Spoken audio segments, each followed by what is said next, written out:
In 2010, John Cena found himself fighting Batista in a last man standing match. You win by beating up your opponent so much they can't get back up to their feet before the referee counts to 10. After going at it for a bit, John Cena decided to work smarter, not harder. He grabbed a roll of duct tape and tied Batista's legs together. The animal wasn't able to get back to his feet before the count of 10, making John Cena the winner. During her second reign as SmackDown Women's Champion, Bayley had to defend her title against Naomi at Super Showdown. Since the show was in Saudi Arabia, both Bayley and Naomi wore shirts during the match. Bayley decided to use that to her advantage. When they were both on the ground, Bayley trapped Naomi's right leg using Naomi's own shirt. With the challenger unable to move, the champion hit the rose plant and secured the victory. After Christian betrayed Edge in 2001, the two fought each other in a series of pay-per-view matches. One of their encounters was at Rebellion, where they competed in a steel cage. Like their previous matches, Edge and Christian left everything they had in the ring.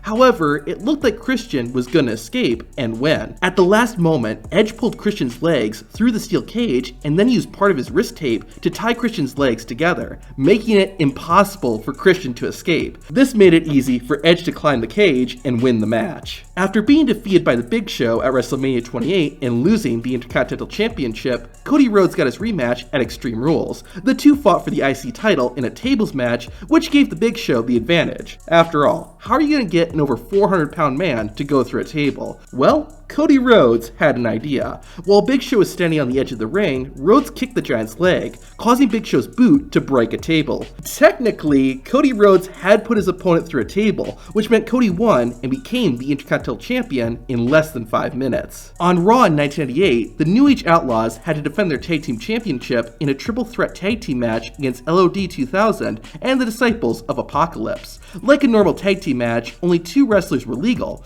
but they could tag out with anyone. This led to an awkward moment where Billy Gunn and the Road Dogg were both the legal men. The Outlaws decided to capitalize and Billy Gunn pinned Road Dogg. I think this is the first time a wrestler has won a match and lost it at the same time. Regardless, the trick worked and the New Age Outlaws retained their titles. Eddie Guerrero was famous for how you would cheat to win matches, but Latino Heat sometimes would work within the rules to get ahead. During a tag team match, Eddie teamed with Chris Jericho to take on Dean Malenko and Booker T. Guerrero was gonna climb to the top rope, but jumped down before Malenko could see him. Once it was clear, Eddie Guerrero hit the frog splash and won the match. Not only did Dean Malenko not see what was going on, but the referee was distracted and didn't even realize that Chris Jericho had tapped out. In one of the most brutal matches in WWE history, The Rock beat Mankind in an I Quit match by playing a recording of Mankind saying, "I quit." Shortly after that, The Rock and Mankind fought in their iconic empty arena match. Per the match stipulation, anything was legal, and Mankind made sure to utilize that rule. The fight went all over the arena, eventually ending up in the loading dock. Mankind noticed a forklift and, after choking out The Rock, took control of the vehicle and lowered a pallet onto the Great One. Rocky was literally pinned to the ground, making it easy for Mankind to get the 3 count and win the match. During his WWE Championship reign, JBL found himself trapped inside of a barbed wire steel cage with The Big Show. The match was brutal, but the killing blow was when Big Show chokeslammed JBL through the ring. Soon after, Big Show broke the cage door and walked out. To everyone's surprise though, JBL was announced the winner. While the Giant was getting out of the cage, JBL sneakily crawled under the ring. Since both of JBL's feet touched the floor first, he was awarded the victory. At one point in his career, Daniel Bryan hated the yes chant and retaliated with the no chant. Bryan was obsessed, and R-Truth decided to use this to his advantage. During a match between them, Truth grabbed a mic and began chanting yes. Daniel Bryan, of course, became infuriated and started a battle of yes and no chants with the crowd. The distraction got Bryan counted out, and R-Truth won the match. Bryan wasn't too happy about that. On an episode of SmackDown in 2015, Dean Ambrose and Kevin Owens were having a match. After building momentum, it looked like Ambrose was gonna win. He set Owens up for the dirty deeds, but suddenly, KO collapsed. Owens claimed Dean kicked him in the groin, and therefore, Kevin Owens was given the victory via disqualification. Upon further review though, it was all just a trick. Well played, Kevin Owens. Well played. At the 1998 King of the Ring, Brian Christopher and Scott Taylor took on Al Snow and Head in a tag team match. Head was not your usual opponent, but as the saying goes, modern problems require modern solutions. When Al Snow tagged in Head, the special guest referee, Jerry Lawler, ran outside and brought in a bottle of Head and Shoulders. Once the bottle was attached, Head now had Shoulders, allowing Brian Christopher to pin Head and win the match. I can't believe it wasn't until 2020 that someone tried this. At Clash of Champions, AJ Styles, Jeff Hardy, and Sami Zayn competed for the Intercontinental Championship in a ladder match. Once both AJ and Hardy were incapacitated, Sami Zayn pulled out 2 handcuffs. First, he cuffed Jeff Hardy's earlobe to a ladder, making it nearly impossible for Hardy to continue to compete. Then, he cuffed AJ Styles' hand to a second ladder. With both opponents basically out of the match, Zayn grabbed the titles and became the new Intercontinental Champion. At the same event where he debuted, Survivor Series, The Undertaker took on Kurt Angle. While Angle wasn't worthy opponent, he knew he couldn't defeat the Dead Man, so he came up with a plan. During the match, Angle crawled under the ring. Undertaker quickly pulled the gold medalist out and hit the last ride for the 1, 2, no. The referee stopped, and suddenly, Kurt Angle rushed into the ring and rolled up Taker to win. If that's the real Angle, who was the other guy? Well, that's Kurt Angle's brother, Eric Angle. This wasn't the last time Kurt and Eric would do this trick either. In 2003, Kurt Angle faced Brock Lesnar on SmackDown with Angle's WWE Championship on the line. Lesnar made quick work of the champion, but as he went for the pin, Brock stopped. A distraction by Kurt Angle's henchmen caused Lesnar to step out of the ring. Then, when he got back inside the ropes, the gold medalist rolled up Brock Lesnar from out of nowhere and won. What happened was, when Lesnar was distracted, Kurt Angle rolled into the ring and switched places with Eric. It was dirty, yes, but a pretty smart move on Kurt's part. AJ Styles and Randy Orton are 2 of the best in the game, and they proved it when they fought for the first time on SmackDown in March 2017. After a long battle, AJ was setting up for the phenomenal forearm. However, Styles knew Orton would counter with an RKO, and instead faked Randy out as well as the fans. The Viper had the last laugh though, as the phenomenal one then attempted a 450 splash, only for Orton to dodge the move and catch AJ with an RKO. Styles has tried pulling this trick several times since then, but Randy Orton has almost always managed to come out on top. Now this next one was such a big brain move that it allowed someone to win a championship. In late 2016, Sheamus and Cesaro took on the New Day, who had just become the longest reigning tag team champions in WWE history. The Swiss Superman and the Celtic Warrior were gonna need to think outside the box to defeat the champions, and they did. At one point, Sheamus and Kofi Kingston were the legal men. Sheamus went to take in Cesaro, but pulled his hand away at the last second. This caused Kofi to mistakenly believe Cesaro was the legal man, allowing Sheamus to roll up Kingston and win the match and the tag team championship. John Cena and Randy Orton have fought in over 20 one-on-one matches against each other. Because of this, the two have gotten creative with how to get the better of each other, especially Randy Orton. One of Cena and Orton's matches was a 60-minute Iron Man match at Breaking Rights 2009. The goal of an Iron Man match is to get as many pinfalls and submissions as you can in the allotted time. Orton was aware and did something pretty smart. Within the first 4 minutes of the match, John Cena locked Randy in the STF. Orton tapped out instantly. While Cena did gain a point, the submission didn't do any damage to the Viper and allowed him to stay fresh for the remaining 56 minutes. Now, Orton did ultimately lose, but he put up a good fight. In 1998, Chavo was feuding his uncle, Eddie Guerrero. The two eventually decided to face off in a hair versus hair match. However, Chavo had to compete against Stevie Ray before facing Eddie. Of course, Eddie's plan was for Chavo to get worn out by Stevie, giving Eddie the advantage in his match against Chavo. Chavo knew this and decided to submit before his match with Stevie Ray could get physical. This kept Chavo fresh for his match with his uncle immediately after. While a smart move, Chavo did end up losing, but he didn't give Eddie the satisfaction of cutting his hair. At the 1998 Royal Rumble, it looked like The Rock's time as Intercontinental Champion was over as he took on the world's most dangerous man, Ken Shamrock. While Shamrock was a tough opponent, Rock had a plan. During the match, Rock's Nation of Domination teammates came out and distracted the referee. Rock then hit Ken Shamrock with a pair of brass knuckles. Despite the hard hit, Shamrock still managed to kick out, but the Great One was prepared. After hitting Ken, The Rock wisely put the brass knucks in Shamrock's trunks. The world's most dangerous man ended up getting the pin, but The Rock told the referee about the weapon. When the official found the brass knuckles in Shamrock's trunks, he believed that Ken Shamrock was the one who used them. The ref ultimately reversed his decision, and The Rock walked away today still the Intercontinental Champion. Edge would also get creative to retain his championship nearly 10 years later. During the Rated R Superstars World Heavyweight Championship reign in 2007, he found himself in a triple threat match against Batista and The Undertaker. At one point, the Phenom had the animal locked in a triangle choke. Then, the bell suddenly rang, even though Batista had it tapped. Don't worry, this wasn't the Pittsburgh Screwjob. Edge had just rung the bell to make Undertaker believe he won the match and release Batista from the hold. This kept the match alive, and Edge managed to successfully retain his title with some help from Zack Ryder and Kurt Hawkins. John Cena became infamous for his 5 moves of doom. He would hit the same exact moves in the exact same order, which would often lead to him getting the win. I guess Cena's opponents never watched his matches because they fell for it every time.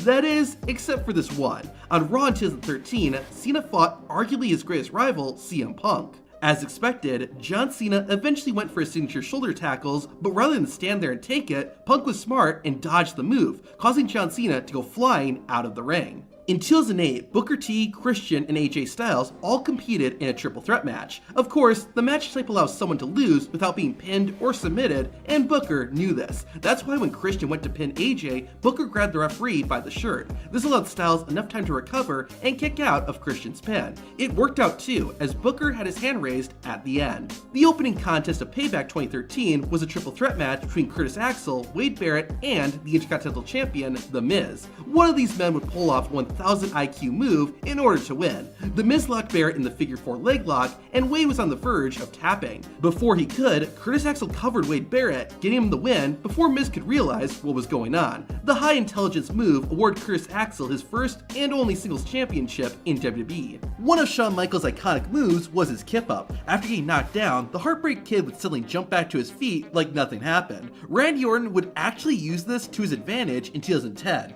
The Viper and Shawn were going at it on Raw. As expected, Michaels went for a kip up, but Randy anticipated it and rolled up Shawn to get a smooth, clean win. You know how a wrestler throws their opponent into the ropes, then they drop down to the mat and their opponent keeps running? Well, someone made the smart decision not to do that. In 2002, William Regal was in a match with Tajiri. Regal threw his opponent into the ropes and dropped down, only for Tajiri to stop and then kick William Regal from behind. Why don't more wrestlers do that? At King of the Ring 1998, King got his first ever shot at the WWE Championship when he took on Stone Cold Steve Austin. The match was First Blood, which already gave King the advantage considering his face was covered by a mask. However, the Big Red Machine went even further and wore an attire that covered his entire body. Normally, Kane's ring gear left one arm exposed, but for his First Blood match, the Devil's Favorite Demon made the smart decision and had that arm covered. This not only made it harder for Kane to bleed, but it also made it harder to tell if he actually got busted open. It ended up paying off too, as Kane won and became the WWE Champion. Of course, Eddie Guerrero was the best at figuring out creative ways to win matches, whether it was making it appear like his opponent had smacked him with a chair, or whipping the referee and passing the blame onto the wrestler he was fighting. However, in some rare cases, Eddie's opponent would outsmart him. In 2005, Eddie and Booker T faced off in a tournament match, with the winner getting a shot at the WWE Championship. During the match, Eddie pushed Booker into the referee and then acted as if he was hurt. However, Booker T used the giant Titantron screen to see exactly what Guerrero was doing behind his back. This allowed the 5-time WCW champion to get the W and advance in the tournament. After winning the 2008 Royal Rumble, John Cena did something unusual. Instead of waiting until WrestleMania to use his WWE Championship match, he chose to get his title shot at the pay-per-view right before WrestleMania, No Way Out. The champion was Randy Orton, and the Viper was going to retain his title by any means necessary. After fighting for about 14 minutes, Orton went to the outside. He caught John Cena with an RKO and had the referee start counting Cena. John avoided getting counted out, which led Orton to initiate Plan B.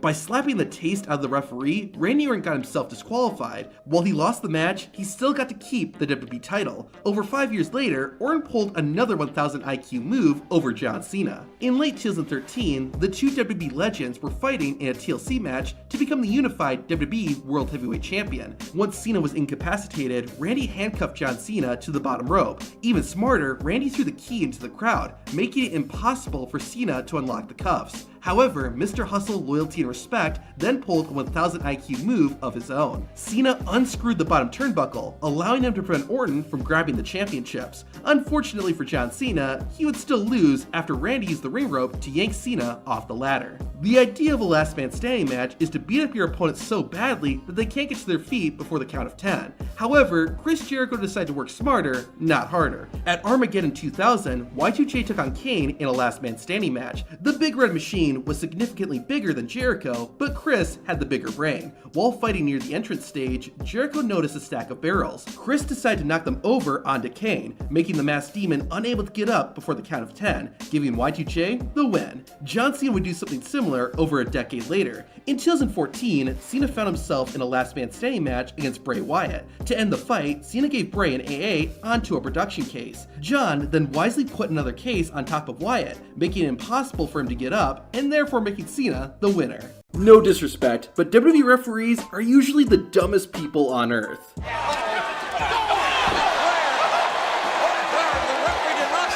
I say usually because there have been some rare moments where refs have actually had 1000 IQ moves, or just common sense, like what two referees did at Money in the Bank 2010. In the main event, John Cena fought the WWE champion Sheamus inside a steel cage. The two superstars had been battling for a while and were exhausted from the fight. Then, like vultures, the Nexus came out and intended to ruin the match. Michael Tarver came prepared with a pair of bolt cutters, but a referee snatched the tool away and ran off. The Nexus then turned their attention to the other referee and demanded he give him the keys to open the cage door. It looked like the ref was going to give in, only to throw the keys into the crowd. Nexus still managed to alter the outcome of the match, but these were two incredibly smart referees. We all know that Eddie Guerrero would lie, cheat, and steal his way to victory by tricking the referees, and most of the time, he got away with that. Keyword being most of the time. On SmackDown in 2004, Eddie teamed with Booker T to take on the tag team champions Rob Van Dam and Rey Mysterio. The referee had gotten knocked down, so Guerrero used the opportunity to take one of the title belts and make it look like Mysterio had hit him with it. However, unlike past encounters, the referee caught Latino Heat faking being injured. Eddie Guerrero began arguing with the referee, which was hilarious. However, this allowed Rey Mysterio to hook Guerrero's leg and get the 1-2-3. After losing the WWE Championship to John Cena, The Miz fought the leader of the C Nation in an I Quit match at Over the Limit in 2011. Thanks to his assistant, Alex Riley, Miz dominated most of the match, but Cena would not give up. But from out of nowhere, this happened. I quit! Of course, it was clear that The Miz and Riley had just played an audio clip of John Cena saying, "I quit," much like what The Rock did to Mankind at the 1999 Royal Rumble. However, the referee discovered a cell phone on the floor and was able to figure out what The Miz and Alex Riley had done. The match was then restarted, and Super Cena got the W. In 2007, Batista and The Undertaker went to war with each other over the World Heavyweight Championship. One of their encounters was inside a steel cage. In the climax of the match, both the Animal and the Dead Man scaled the cage and dropped to the floor at the same time. The referees not only realized it was too close to call, but also remembered they had cameras film the match and asked to see a replay. Ultimately, they decided that both Batista and Undertaker's feet touched the floor at the same time and ruled the match a draw. 2 years earlier, Batista was in the biggest match of his career when he took on his former mentor, Triple H, for the World Heavyweight Championship at WrestleMania 21. The game was going to do whatever it took for him to retain his title, but luckily, this referee knew what to expect. At one point, Triple H grabbed a chair and was going to smack Batista with it,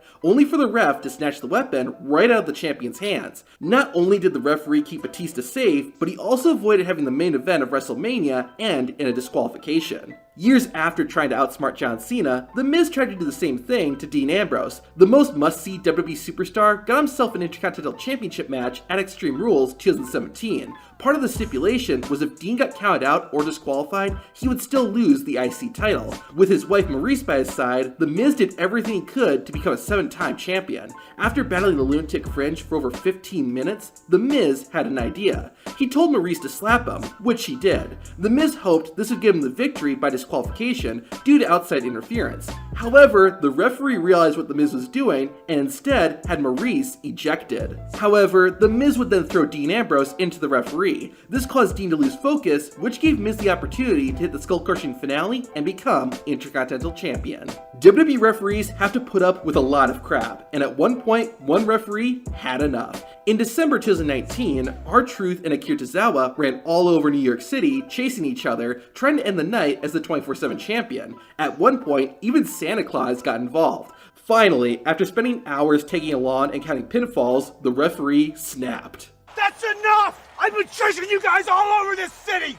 It's too cold for this! I'm going home! You know how WWE wrestlers will be completely knocked out, but when someone tries to go for a pinfall, they suddenly come back to life right before the count of 3? Well, 2 referees decided to use this to their advantage. After a match, the Big Show collapsed onto the mat. The referees tried to move the Giant out of the ring, but of course, they couldn't. The referees then decided to pin Big Show. As expected, the Giant kicked out right before the count of 3 and was back on his feet and able to leave the ring by himself.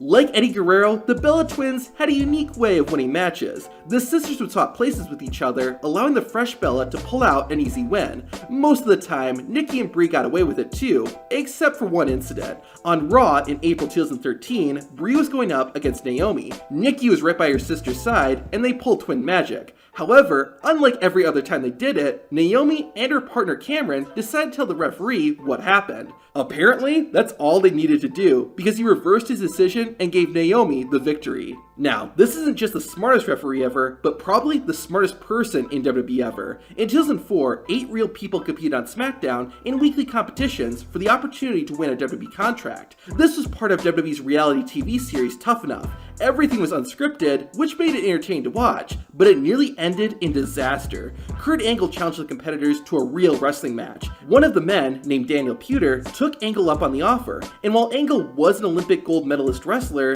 Daniel Puder was an accomplished amateur wrestler and fighter as well. Puder managed to put Kurt Angle in a Kimura lock that Angle could not get out of. However, Kurt was not going to tap out because it would destroy his image. The referee saw what was about to happen and decided to count Puder's shoulders to end the fight. If the referee hadn't done this, Kurt Angle's arm would have been snapped and his career would be ruined. During a match on Raw in 2022, the Street Profits went off script and won a match they weren't supposed to. To see what happened, watch this video.